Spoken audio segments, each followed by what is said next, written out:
Next, I am pleased to welcome to the mic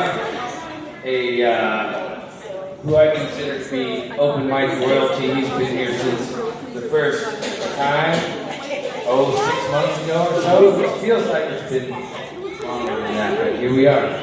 So let's give a warm Zocalo welcome to Joseph.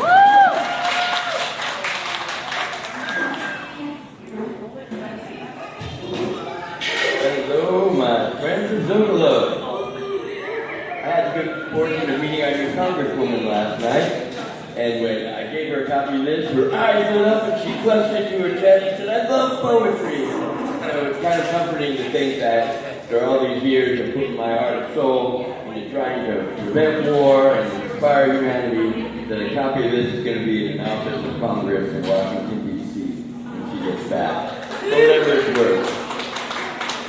I usually like to perform something that I have memorized because it's much more dramatic when you can put your emotion in it and you can actually look into the eyes of the audience. But I also, instead, am just going to give you something fresh. Something that I wrote while sitting right where that couple is over there in that corner this morning. It's called The Ripples of Example. It's just one, pretty much daily come here to write at least one poem. After a few days, I staple them together and leave a stack of them over here. So if you're ever interested, it's all public domain. I'm just a writer. I don't care what the heck happens to it after that. This is called The Ripples of Example. The endurance of life, the spread of what is better by seeing another do it right, can be described so many ways to portray how it becomes, like a seed that is planted dormant until the rain and sunshine comes. Buried in the memory or maybe on recurring replay, there is behavior we behold whose etching remains to stay. 43 years after it happened, one of those moments shines bright. Memory etched by emotion of realizing I was not right. I shot a small bird perched in a tree, to which my best friend with empathy began to cry for such behavior from me. What a juxtaposition of personality and respect. One who felt another's pain next to one too numb to detect.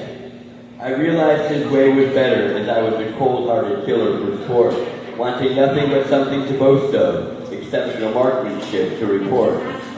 I watched my friend represent the better way to be, as I was crouched over the bird that I was shot out of a tree. The finch and the fool became a poem I would write further down the road, decades after the fact, in hope that our haste would be slowed, before running off that cliff of believing a liar who says don't love, by disparaging those who do, claiming his blasphemy is voice from above.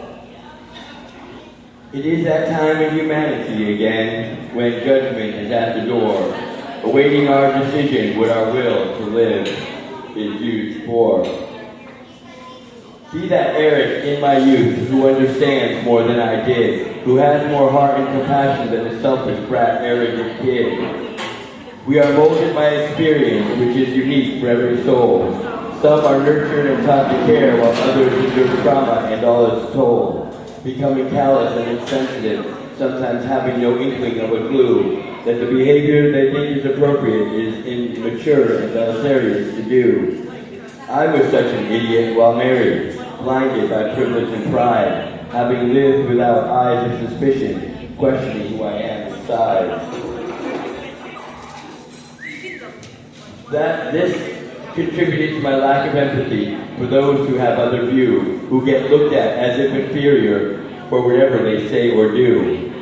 Denial of another's reality does not negate what's really true, even if our lack of attention makes us think we have the best view. Last night, the record of my folly, that poem, The Finch in the Pool, opened the song of my resistance, which a congressman embraced as cool. That superior example of humanity that Eric Rawson displayed made its way into the eyes of a legislator of the United States. The radius of our influence and how far those ripples spread will always elude our eyes, yet by them observers are led. Empathy is the eye of God. May it clarify your vision. I wrote that this morning, sitting right over there. Yeah.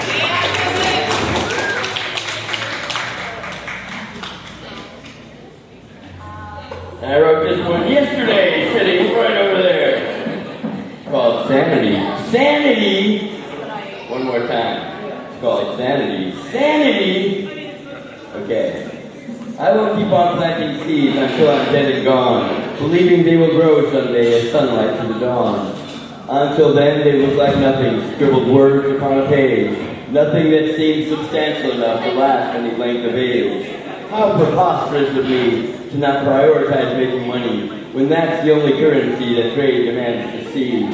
Silly, immature poet, crafting rhyme instead of other things, making what will inspire the future, not serve employers who make little rings, or any other product that generates that flow of more money for the greedy who always need more of it to show.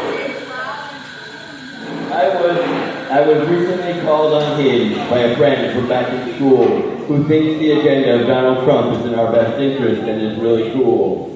Another of his friends called me deranged for believing that life is fair, and even if justice is delayed, woe to those who do not care. That message is merely poppycock to those with apathy numb, who disengage from empathy for what they hope will come, which is suffering of whom they hate or no longer want to endure, which, in the cycles of civilization, become those who look for a cure. The agents of decay, the selfish, arrogant way, enjoy the tears of others and being how the devil likes to play. It should be so much better with music, I admit, but that's all I got, so here we go. Falsehood it is a trusted companion, like a sword upon the hip. Falsehood, it is a trusted companion. Like a sword upon the hip is the language in the lips, ready to spill with a grip that makes another stand slip. Sticky grease upon a slope to disable effort and remove all hope. There are anchors on the hill, however, who can pull machinery up, past the intended obstacle poured in their opponent's cup. Damn that snake of reason, damn that serpent of disdain, that lack of love and faith by which the best in us is drained. Swallowed by deception, that believed in mortal lies, that our survival is dependent on making whom we label die. Or be enslaved by the stronger, who want to tell others what to do, with just enough to keep them alive, but not experience comfort's view. All so they can do the opposite and live with opulent wealth, diverting all resources for their own pleasure and their health. It has happened before in history, to those who want to return feel safe, that the wantonness of their abandon has lived and learned to reopen that gate. Better prepared than the last time, having studied how to improve, how to dominate the chessboard, and whom they want to remove. Sanity. Sanity! What's a paramedic to do when they see that so much trauma is caused by the selfish point of view? I know that was long, so thank you for listening. And man, that would be so much better if it was rock band, you were in there playing it out, I could just sing that. But those are fresh off the press.